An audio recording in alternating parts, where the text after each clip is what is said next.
Assalamualaikum warahmatullahi wabarakatuh. Bagaimana kabarnya sahabat RHN Channel ya? Alhamdulillah kita bisa berjumpa lagi untuk melanjutkan kisah cerita tentang ekspedisi Syekh Subakir ke Pulau Jawa ya, setelah kemarin ya pada bab 4 menceritakan tentang dahyang tanah Jawa ya. Barulah sekarang kita akan melanjutkan untuk membacakan teks kisah dari ekspedisi Syekh Subakir ke Pulau Jawa, yakni bab 5 pertemuan Syekh Subakir dengan dahyang tanah Jawa. Oke sahabat RHM Channel, tetap di sini saksikan, jangan di skip. Terima kasih, selamat menyaksikan.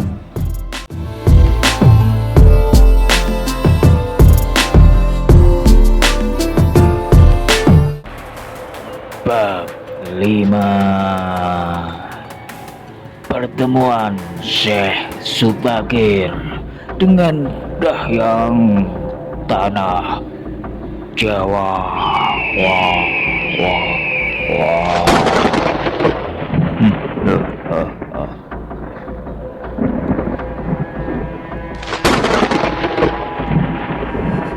Ternyata keduanya berangkat juga untuk menemui sang resi dari Rum itu.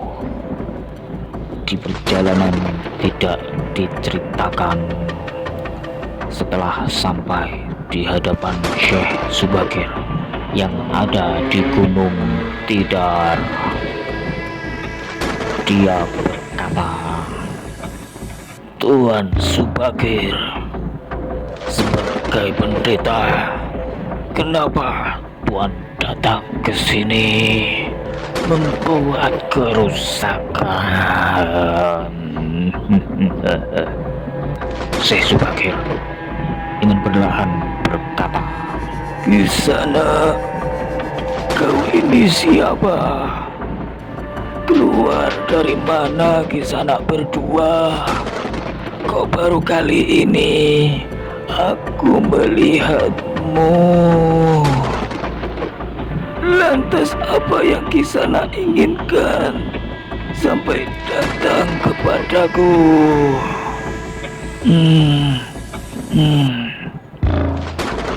Sang Hyang Semar perlahan juga menjawab, "Ya, saya ini orang Jawa.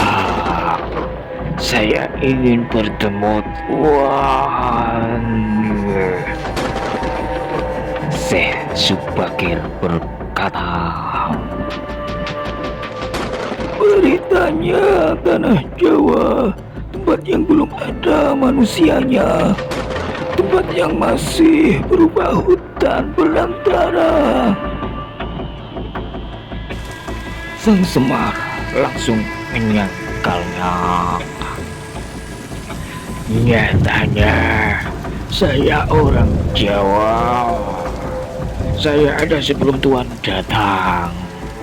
Kami menduduki dan menetap di pucuk-pucuk gunung sudah mencapai 9.000 tahun, dan kami berada di Gunung Tidar selama 1.001 tahun."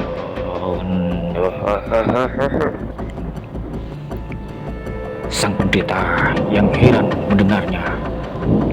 "Hei, kamu ini bangsa apa? Apakah kamu sungguh-sungguh manusia? Umurmu panjangnya bukan main. Sedangkan saya belum pernah tahu orang yang umurnya mencapai 10.000 tahun. Umurmu lebih panjang dari umur Nabi Adam alaihissalam. Hei Kisana, mengakulah, berterus teranglah padaku. Rupanya kamu bukan manusia hingga umurmu melebihi umur Nabi Adam. Wah, umurmu sangat panjang. Jika kamu manusia, tak ada manusia yang umurnya 1.000 tahun." Sang Semar berkata, Sesungguhnya saya ini bukan manusia. Sayalah Dahyang Tanah Jawa yang paling tua, putranya Dewa Dewi yang disebut Manik Maya. Ya saya ini Sang Hyang Shesh. Ya saya ini Dahyang Teri Toti. Ya saya ini Rekanaya. Ya saya ini Sang Hyang Hening. Itu namaku. Sedangkan Jaya Kusuma itu rajaku, serta Ki Joko Pendek, antek-antek kucing gede. Iya, sayalah yang disebut Sang Hyang Semar. Saya kesini sudah lama sekali dari Ibu Hawa.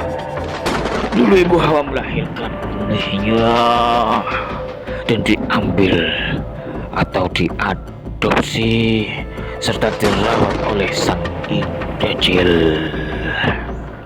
Benih itu tak berbentuk dan dicipta dibentuknya sedemikian rupa dan dicampur dengan maninya, maka jadilah saya ini. Jika Tuan belum tahu, ya ini wujudnya badan hamba, seluruh dahyang, semua keturunan hamba. Maka seluruh dahyang itu ada di seberang tanah Jawa. Jin Prayangan dan beserta kebanyakan lelembut ya turun saya, semua menguasai tempat-tempat yang wingit, angker, ilulut jangkitan buyut saya. Sedangkan Kirogo titisannya burung senhari.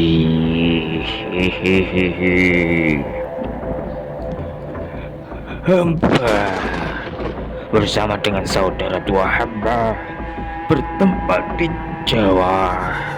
Maka hamba kesini untuk bertemu dengan Paduka. Tuan ingin tanya yang sesungguhnya, mengapa Tuan sebagai sang pendeta membuat kerusakan semua anak cucu hamba? Kenapa mereka semua hanyut di sungai sampai ke lautan, terkapar terkena tenung? Ternyata kamu yang membunuhnya. Sisanya kebanyakan para lelembut yang menguasai lautan. Sang pendeta perlahan berkata, "Hai Kisana, aku ini diutus Kanjeng Sultan Rum Rajaku. Maka aku disuruh mengisi manusia di Pulau Jawa supaya berladang, bersawah, membuka hutan belantara. Yang kutempatkan ini orang negeri Rum, banyaknya 2000 orang berkeluarga. Itu sudah kehendak Tuhan. Tidak bisa jika kamu menghalanginya." Sang Hyang Semar perlahan berkata, "Syukurlah jika itu kehendak Sultan Dirum. Sri Raja sendiri yang menyatakan mengisi manusia di tanah Jawa, menyuruh membuka hutan, karena Baginda sendiri juga turun saya. Semua itu terjadi pada takdir Jawa."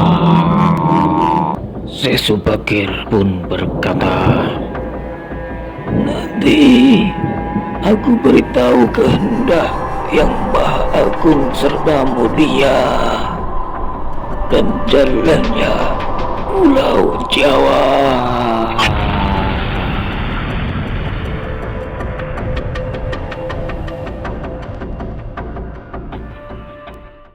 Oke sahabat RHM channel ya, itu tadi pemaparan dari cerita dari bab 5 pertemuan Syekh Subakir dengan Dahyang Tanah Jawa. Jadi sangat seru sekali ya, setelah Syekh Subakir pergi dengan bersama rombongannya, yakni 20.000 orang keling yang dibawa dari negeri Rum menuju Pulau Jawa, dan akhirnya Syekh Subakir memasang tumbal di atas Gunung Tidar. Dan pada akhirnya sang Dahyang Semar jadi untuk menjumpai Syekh Subakir yang berada di atas Gunung Tidar pada waktu itu, dan bertanya akan alasan kenapa Syekh Subakir memporak-porandakan Pulau Jawa.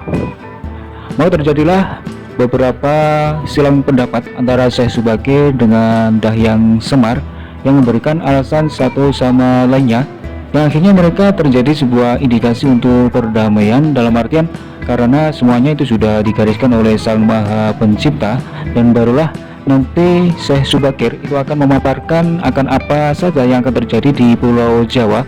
Itu tentunya akan ada sebuah permusyawaratan atau pembicaraan khusus antara Syekh Subakir dan Dahyang Semar untuk menindaklanjuti apa yang telah dilakukan oleh Syekh Subakir yang diutus oleh Sultarum, dan dengan alasan yang sangat kuat sekali, yakni apa yang terjadi di Pulau Jawa itu memang sudah takdir dari Yang Maha Kuasa. Oke sahabat RHM channel ya, dan ini ada salah satu teks yang mungkin perlu untuk dijabarkan. Jadi bahwasanya umur daripada Dahyang Semar itu sangat panjang sekali, itu tidak normalnya sebagai manusia. Kemudian dengan perwujudan ya, Dahyang Semar kenapa bisa berwujud seperti wujud manusia? Karena beliau itu termasuk dari bangsa halus yang mampu untuk menjelma menjadi manusia, atau dalam bahasa Masyhur dinamakan dengan siluman. Itu penjelasan dari teks bahwasanya Sang Semar itu berkata, sesungguhnya saya ini bukan manusia ya, tapi dia itu berwujud seperti manusia. Maka di bawah keterangan teks itu dinamakan bangsa halus yang menjelma jadi manusia atau siluman. Terus bahwasanya di kata-kata Sultarum itu mengutus Syekh Subakir untuk mengisi Pulau Jawa yang belum ada penghuninya, belum ada manusianya. Yang dimaksud di situ adalah orang-orang yang beriman ya. Jadi dalam artian di Pulau Jawa itu sudah ada manusia, entah itu manusia yang hasil silangan dengan bangsa halus atau yang menjadi manusia normal. Tapi yang jelas pada waktu itu belum ada manusia yang beriman kepada Allah Subhanahu wa Ta'ala, sehingga Syekh Subakir dan Sultarum itu menganggap bahwasanya Pulau Jawa itu terdeteksi memang tidak terdapat manusia. Dalam artian di situ adalah masih ada sangkut paut dengan bangsa halus, sehingga tidak bisa dideteksi di situ ada manusia atau bahkan yang beriman. Maka dengan bahasa seperti itu Sultarum atau Syekh Subakir itu membahasakan bahwasanya di Pulau Jawa itu memang benar-benar belum ada penghuninya.